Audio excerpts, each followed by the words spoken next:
Okay, so it is around 3 o'clock in the afternoon on a Sunday.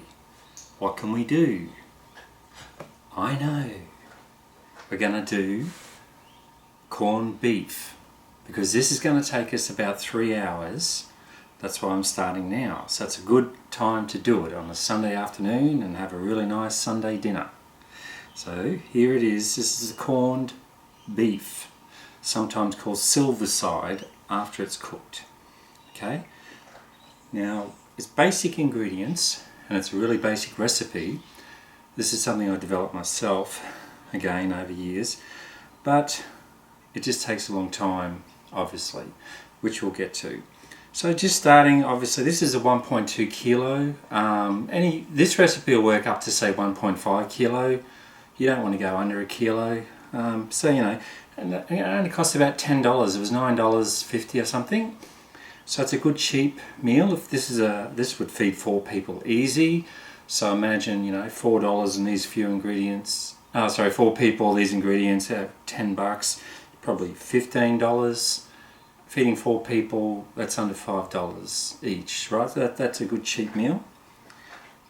And the beauty of this is tomorrow we're going to get hopefully some leftovers and you make corned beef sandwiches. One of my favourite all-time sandwiches, okay? One of them. I've got a few.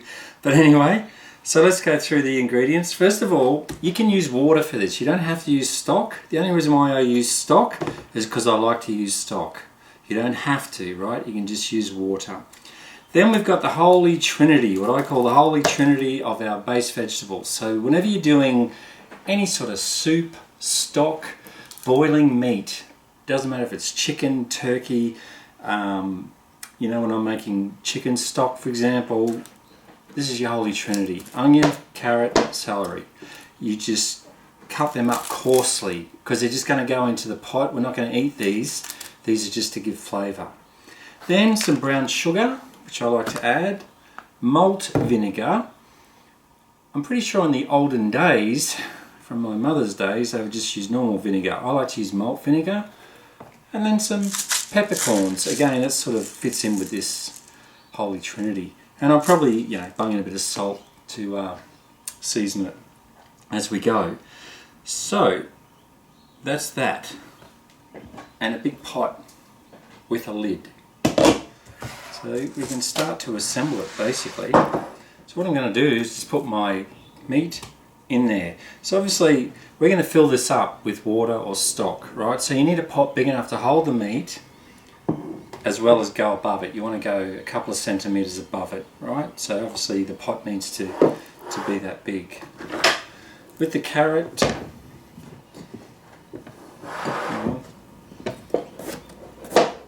I'm not even going to, as you can see, I'm not going to peel it, I'm not going to top and tail it. I'm just going to chop it very coarsely, just like that. I'm just going to throw it in. Same with the celery. If you've got celery leaves, by all means you can throw them in as well.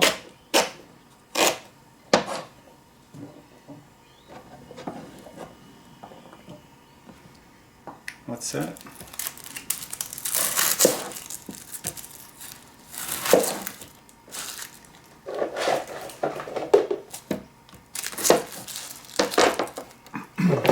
What I'm going to do with the onion is basically quarter it. Whoops.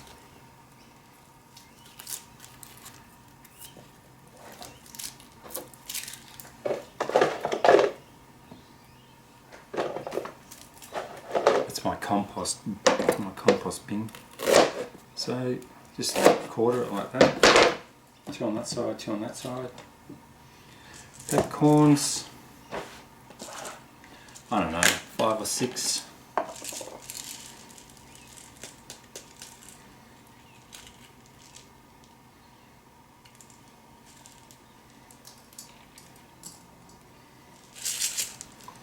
And I just remembered one more thing, bay leaf, which is in the cupboard.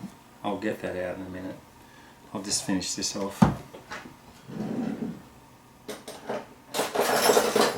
About a tablespoon of malt vinegar.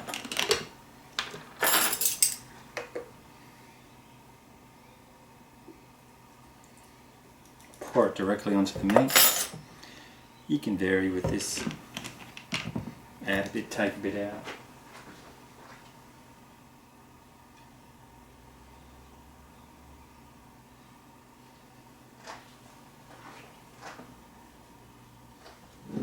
And then a quarter cup of sugar. Brown sugar, okay, the firmly packed brown sugar, not raw sugar. This is like brown cooking sugar, okay. And I just put that in and I put it on the meat. You don't have to, I just do, because I sort of want the meat to absorb those flavours a bit. So just wait.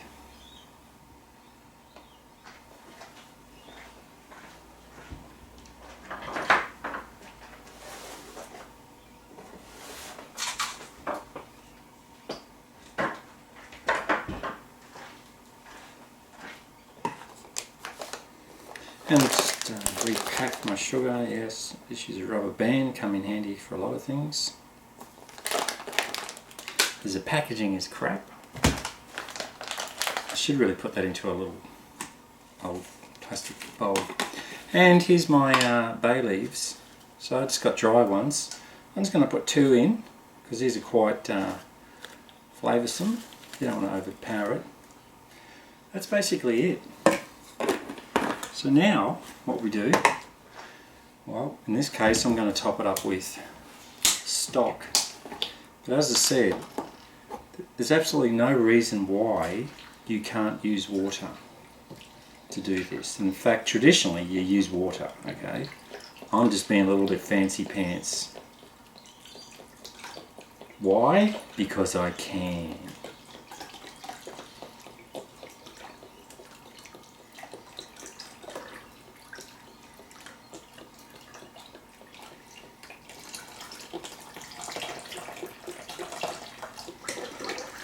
Wow, that's nearly gonna cover it. So now, I'm not sure if you can see this. What was that? 1 litre. Oh, I hate when it doesn't tell me. Yes, 1 litre, 4 cups, and it's almost completely covered it. As I don't know if you can see that. It's also managed to spill it everywhere. So rather than open a whole other one of these just for a couple of cups, I'm just going to top it up with water, which I thought might be the case, but I always get the second one just in case.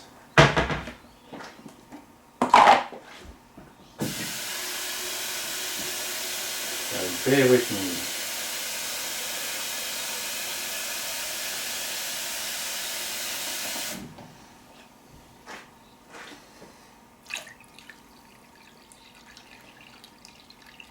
There we go, just top it up. We want at least 1 centimetre, which is, I don't know, 1/4 inch for Americans, over the top of the meat. Because we're now going to boil this. We want to boil it, we're going to simmer it. We're going to bring it up to a boil. Once it gets to a boil, I'm going to lower the temperature right down to simmer it. And we're going to simmer this for 2 hours, right? 2 hours we're going to cook it for. And at the end of the 2 hours, we're going to kill the heat and we're just going to let it sit in all that for 1 more hour with no heat on it, just to let it cool down to room temperature almost, but we leave it in the pot. Okay, so when I get to that point, I'll come back and show you. Okay, so here we are at the hot plate. As I said, I'm just going to put it on the hot plate. I'm going to put it onto warp factor 9, which is as high as this will go. Whoops, wrong one. Oh. The reason why I want to do that is just to get it up to the boil, just to get it up to temperature, okay? Because it's quite a lot of liquid in there. It's going to take a while for it. It'll probably take 5 to 10 minutes to get it up to the boil. Once it gets up to the boil, I'll just cut it right back down to 3 for this this hot top, to simmer. I'll leave the lid on the whole time. I just want it bubbling a little bit. I don't want it boiling away, I just want it bubbling, and I'll try and show you that when it gets to that point. Now the other thing is I always do this this corned beef with a cheese parsley white sauce, which a white sauce is traditional to have with this, but again this is my own invention. And I'll show you how I do that, but basically, you know, I add a bit of you know, I create the white sauce, but I also put in some mustard and other little bits and pieces, right? Parsley, cheese, you know. And it's really nice. Everyone that's ever had it has commented like, oh my God, you know, what's that sauce? So that's where we are at the moment. Luckily for me now, I've got a couple of hours, and the World Cup Rugby is on in Japan at the moment, live. So a game is about to start in about 2 minutes. So I'm going to go and watch rugby. I think it's England versus Samoa, I think. Or something like that. It's England and someone. Anyway, see you in a couple of hours. Okay, so we've just come up to our 2 hours. And I'm just going to take the lid off so you can see. I did forget to mention that after 1 hour I turned it over. So as you can see, it's sort of changed colour now, darkened up, and it's still going to be pink because that's just how it happens. Now we're just going to leave this. I'll put the lid back on. Basically turn it off the heat. I'm going to move it off the hot plate. Oops, use 2 hands. And now we're just going to let that sit there for 1 hour, just to cool down. And it's actually still cooking because it's in that hot brew that we've got it there. Okay, so we've got plenty of other things to do. I'm going to make some veggies up for it to accompany it. But I won't do that just yet. Wait till we get closer. So probably with about half an hour to go, I'm going to start preparing the veggies. Okay? That's all. Okay, so the meat is now done. Been an hour sitting in the liquid stuff.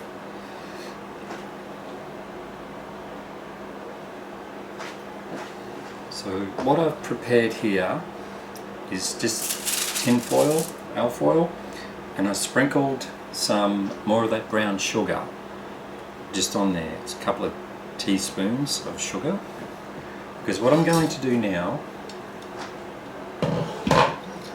is take the corned meat out.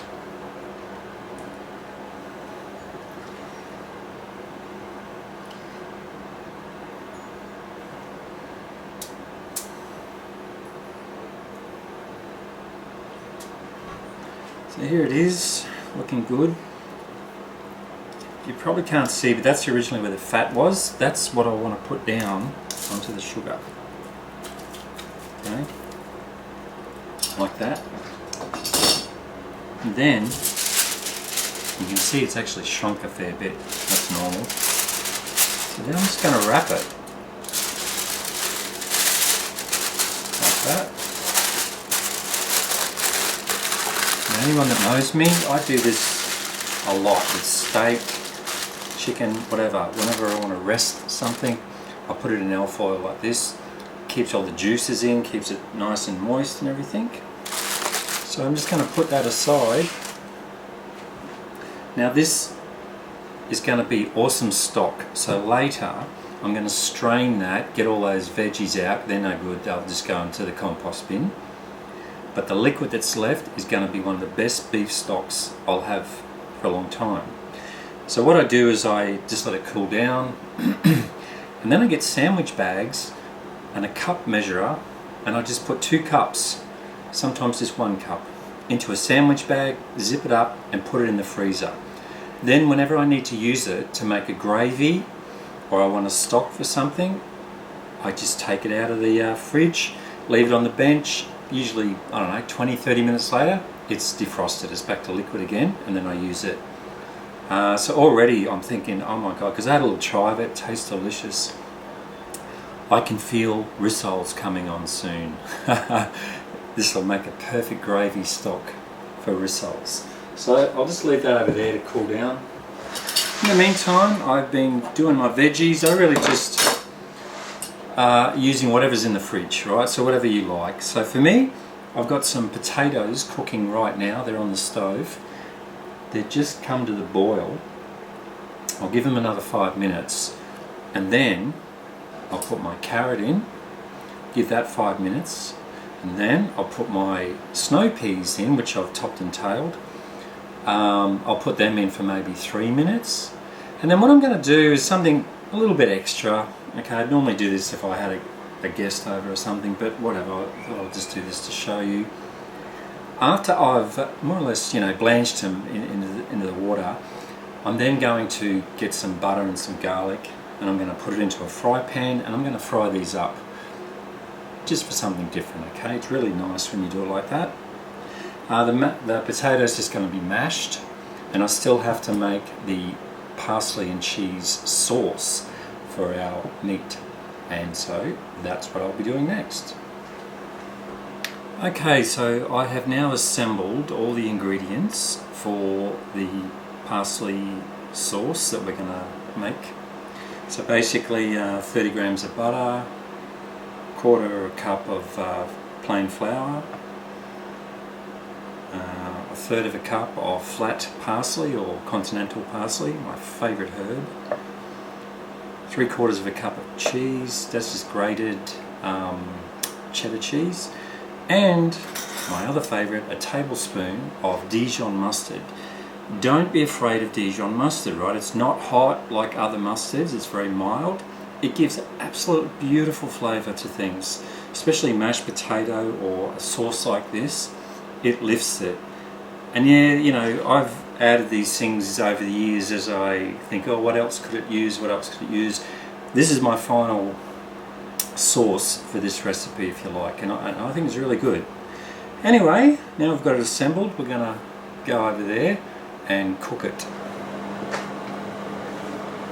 Okay, so we're back over at the hot plate. I'm going to put a pan on here. I've got it on 5, which is like midway, you don't want it too hot. So the first thing I'm going to do is melt the butter. So I'm just going to put the butter in there. This is really the basis for any sort of sauce. You always start with butter and flour, and then you slowly add the other things. It's probably a little bit hot because I've had it sitting there for a while. I'm just going to turn it down a little bit. I don't know if you can see it's bubbling. That's good. That's my veggies there. I finished actually boiling them, just leaving them in the hot water because I'll do the sauce first, then I can put the lid on this. I can always heat this up later, but then I'll do the veggies. Okay, here we go. So I'm just going to start adding in the flour. I like to whisk it the whole time. I don't give it a break, right? That way you don't get too many lumps and bumps and things like that. So that's basically it. It is going to clump up like that. That's fine, that's what we want it to do. Because now we're going to add our milk. Just a little bit at a time. You don't want to overdo it. You don't want to overwhelm it. Whisk, whisk, whisk. Whisking all the time. Okay? Whisk when you get those lumps out.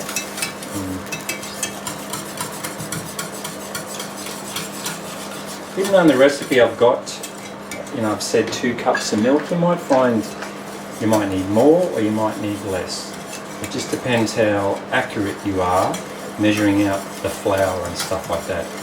In my opinion, don't try and be smart and guess what a tablespoon is or guess what a 1/4 cup is. Use the measuring cups, use the tools of the trade. I can assure you a lot of chefs actually use the measuring cups. They don't guess anything. You might think you're cool and awesome. But I can tell you now the difference between a meal that tastes perfect and a meal that's, oh, that's not bad, is how much measuring you do, how accurate your measuring is. And in fact, you know, when it says put a cup of flour in, or especially with baking, I don't actually use the cup, I use the grams measurement, right? So 250 grams, for example. It's just much more accurate, because every time, you know, even the cups that we get, they're all made in different factories and different countries, and you know, I think they can be a little bit out sometimes. So if I want to be really accurate, especially with baking, cakes, biscuits, things like that, I always weigh it. I don't use measuring cups. But stuff like this, it's okay to use measuring cups because it doesn't really impact that much on it. So now I'm just going to let this come to a boil. I keep stirring it just so it doesn't stick on the bottom, it doesn't go lumpy on me. That's just awful lumpy sauce. Now I'm pretty sure in the olden days, when I was a boy, this is about as far as they went. It certainly tasted like it, which made me think there's got to be a better way to do this. And that's why I experiment, right? And I start playing with things. After a while you'll develop a taste yourself. You know, you'll get to recognize certain flavors and certain tastes and things like that, and you know, and you'll start to incorporate them into your own mixtures. You'll think, oh wow, that would be really nice with Dijon mustard, or that would be really nice with cheese, you know, and things like that. So that's what I do, and it's a gradual thing, you know. I don't just come up with this overnight.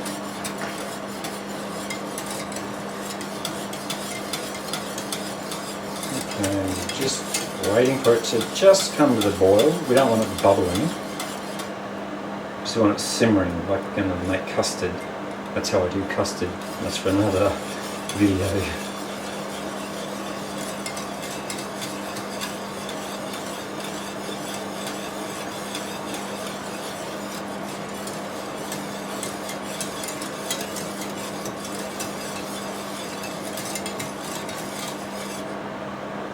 Nearly there.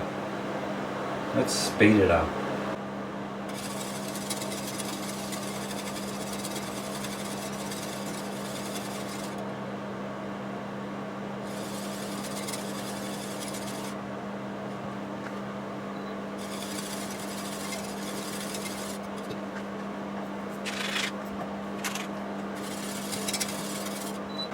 And here we go. It's now basically got it up to temperature, so it is bubbling a bit. So what I've done, turn up the heat. I'm going to move it over here because it's still cooking and I don't want it to cook anymore. So I take it off the heat, just give it a bit of a whisk. Now you're probably thinking, oh, he's forgotten all the other things. No, I haven't. Now I'm going to put them in after I've cooked the sauce. Otherwise, they would just disintegrate.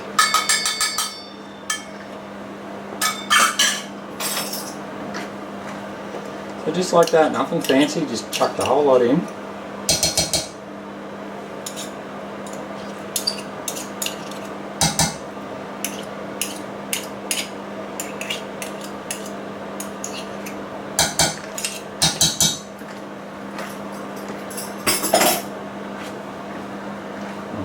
Whisker, just like that. It smells divine, it really does. You can smell the parsley, the mustard. Oh, it's awesome. So that's what I want, is a bit of a thick sauce like that. That's perfect. Let's have a little taste. Oh, you could bottle that. Seriously. Awesome.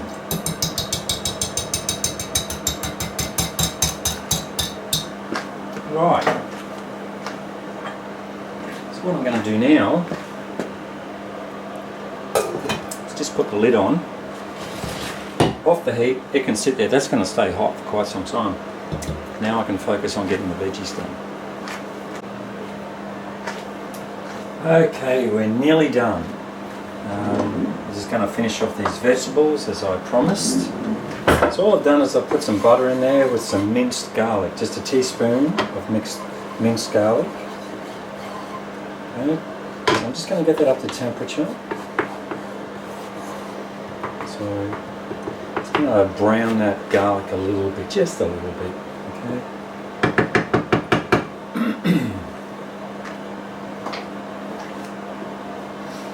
So you can see that bubbling away. So now I'm just going to get my carrots and peas.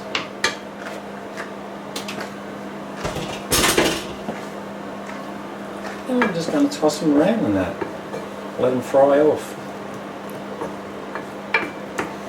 It's still not quite hot enough. I put them in a bit early. Whatever. Let's speed this bit up.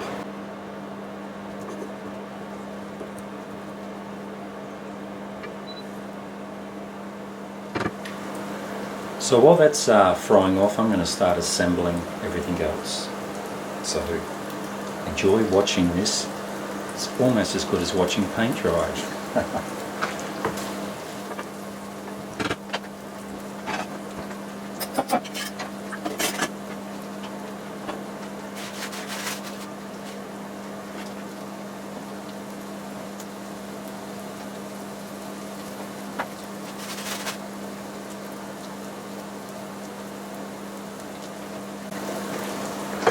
So I just cut the meat. It's absolutely delicious, very moist, which is what I wanted. That's why we do the slow cook. And yes, it's almost falling to pieces, which is perfect. It's firm enough though to cut.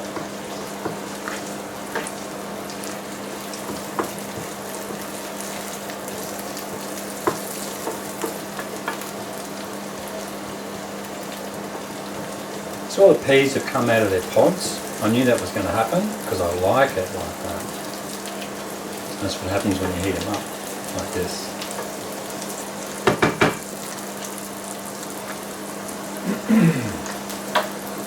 Okay, that's done. So now I'll move the camera around and we'll assemble.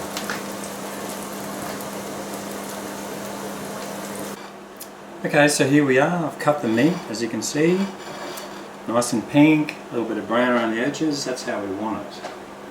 Okay, so let's start and stuff on the plate. So I've done mashed potato, that's just butter, salt and milk. Basically that's my way of doing it. I know there's 100 million ways you can do it, that's how I did it.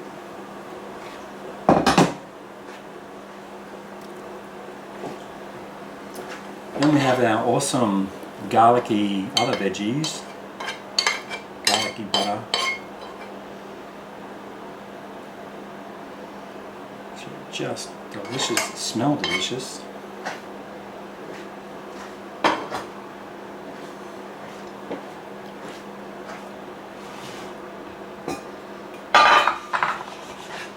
And finally, the hero of the meal, my lovely cheesy parsley sauce.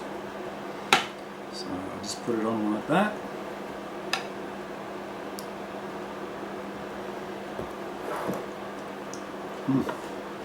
Delicious. So there you have it. Corned beef with parsley and cheese sauce. I know it seems like a long time, it was. It's only 7 o'clock and we started this at around 3 o'clock.